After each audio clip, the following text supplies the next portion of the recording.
So welcome back. If you're just tuning in, you're watching us, Annie and Zamil, and moving on to our second topic, we're talking about a River of Life project.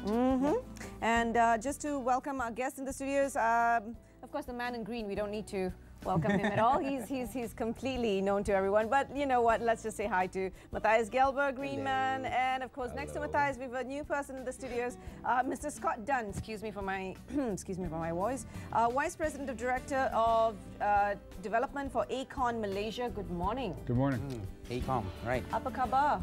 Yes, Lama tak jumpa. Yeah. How have you been?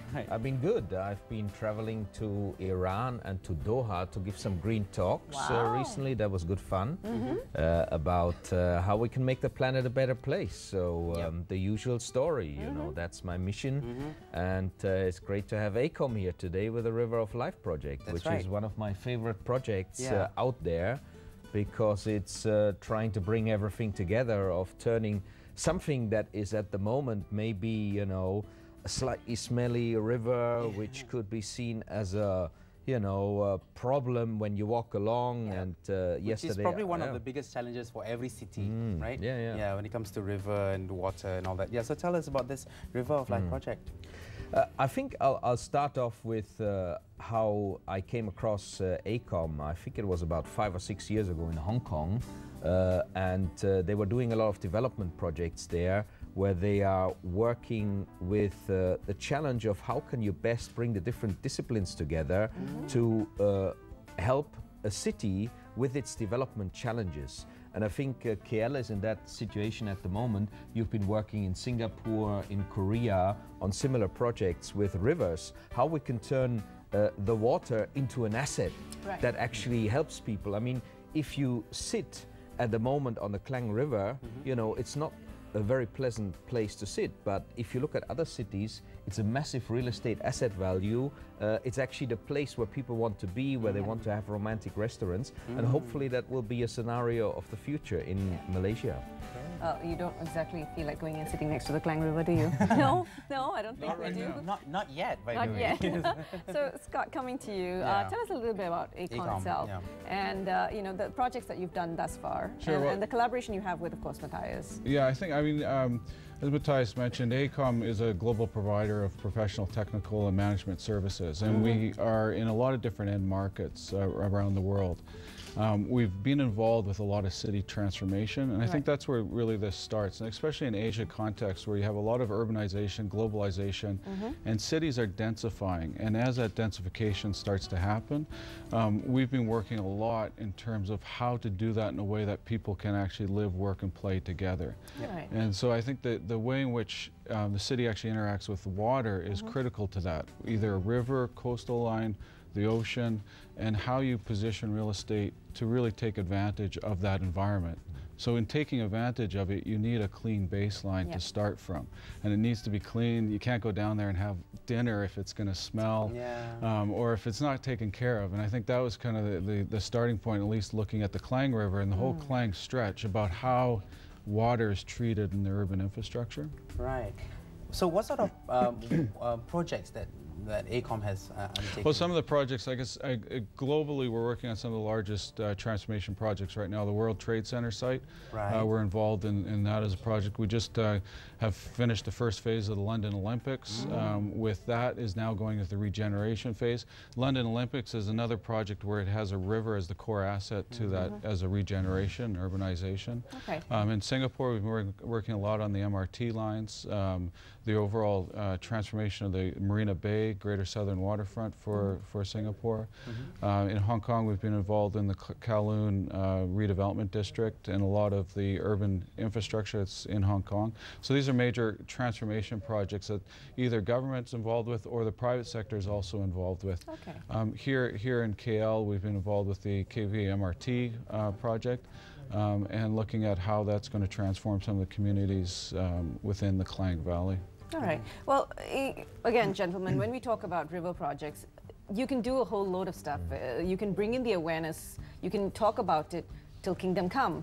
But it's all back to square one, the mindset of the people, the things they use, and how they literally think that it's important for them to preserve the river project or the rivers itself. So we're going back to square one in telling people to change their mindset about all of this. So Matthias, coming back to you, how does this reach the masses? How do you literally tell them how important it is? Raise more awareness. Yeah, to sustain our water. I think I've always stressed in presentations in the past that a clean river and a river that doesn't contain any rubbish, a river that is a source of ecosystem biodiversity, is something that people can actually draw energy from, appreciate, enjoy. And that is, I think, the essence of the river of life, to bring it back to the life that it gives to the community and to people. I remember 2.5 weeks ago, I was chairing a conference in PWTC on energy management. And I was walking back to the public transport system, the Putra LRT, and I saw a car stop on the bridge there. A woman went out and dumped her bag with some Macan styrofoam waste material straight into the river. So at this point in time, people perceive it as a place that is dirty and a dumping ground. A dumping ground. Big dumpster. Once this River of Life project has actually cleaned up the place, attracted ecological places and locations, I think you have planned some beacons that actually bring people to the river. There'll be all sorts of ways of how to enjoy the river. Then I think people's mindset will change. Obviously, we always have to raise awareness, stop littering. That is a general challenge. But once the face and the feel of the river has changed, then I think people will be more reluctant to consider it to be a place where they just drop their rubbish. You know, when you said set up beacons, I was assuming you're going to set up AES cameras. I know. No. Setting up AES cameras and catching them in the action. Well, part of our whole, part of it's education awareness to general public. Part of it's making it aware. The river right now, you hardly know it's there. It's behind a lot of rail lines, roads, there's barriers. So it's really hard to connect to the river.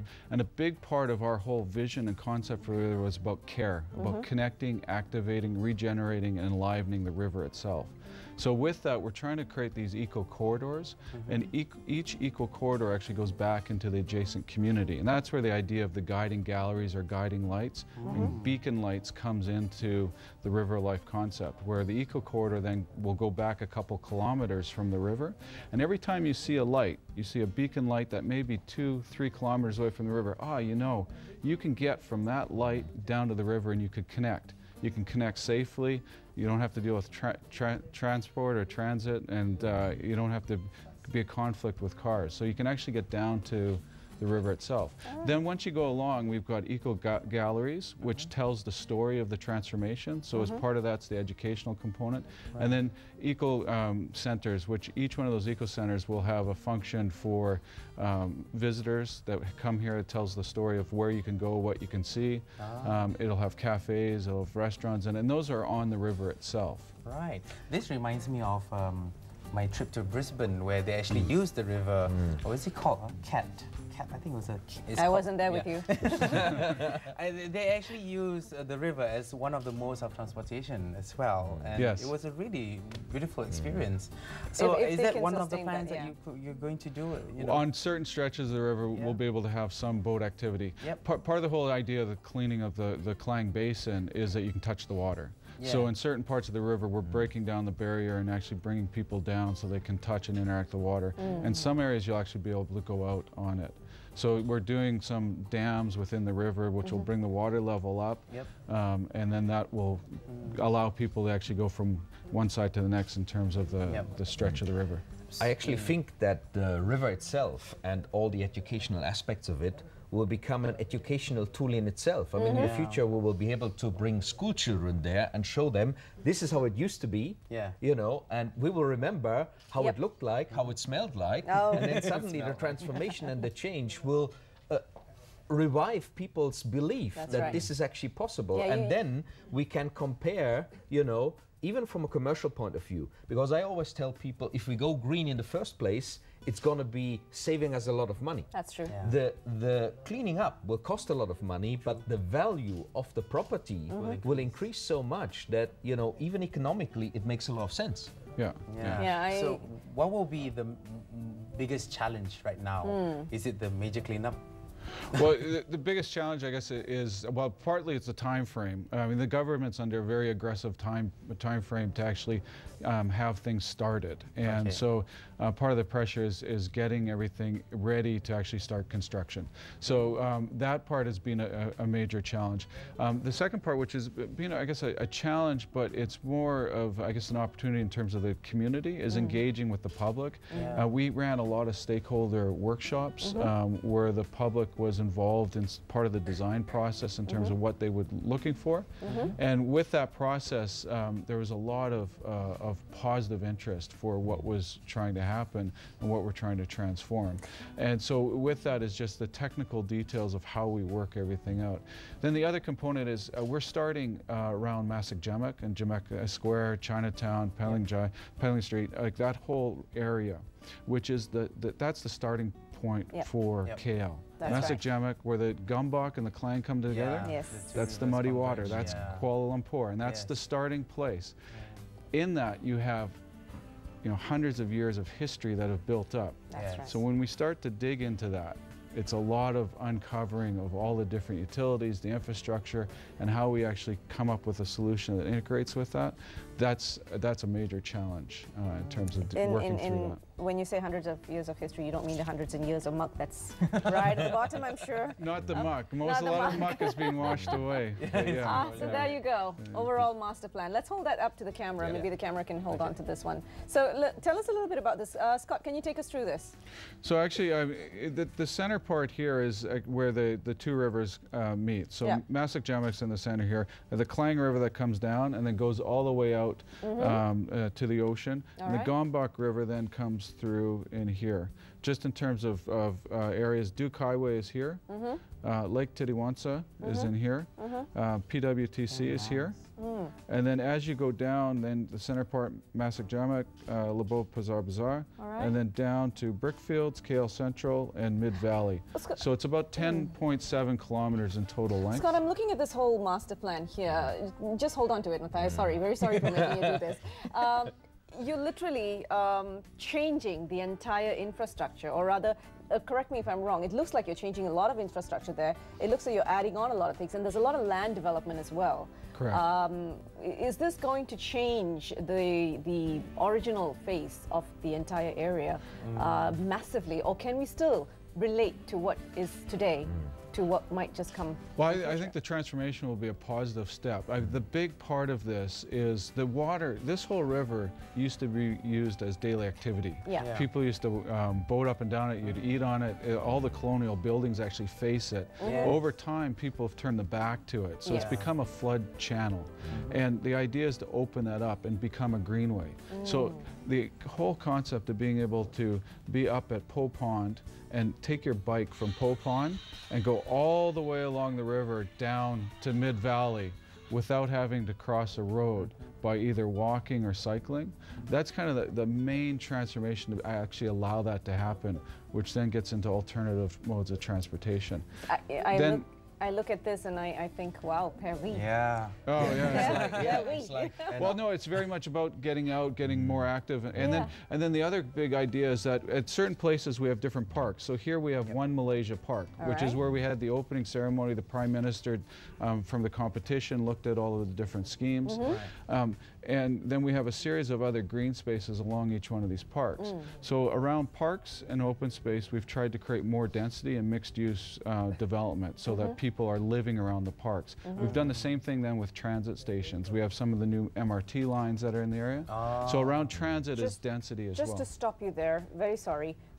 Quick interjection. Okay. You're getting excited. I'm getting excited. No, I'm getting excited good because I see a lot of green, but I'm also getting a little worried because you said density and Oh, that is not part of our music. No. I also noticed you putting a lot of people in there.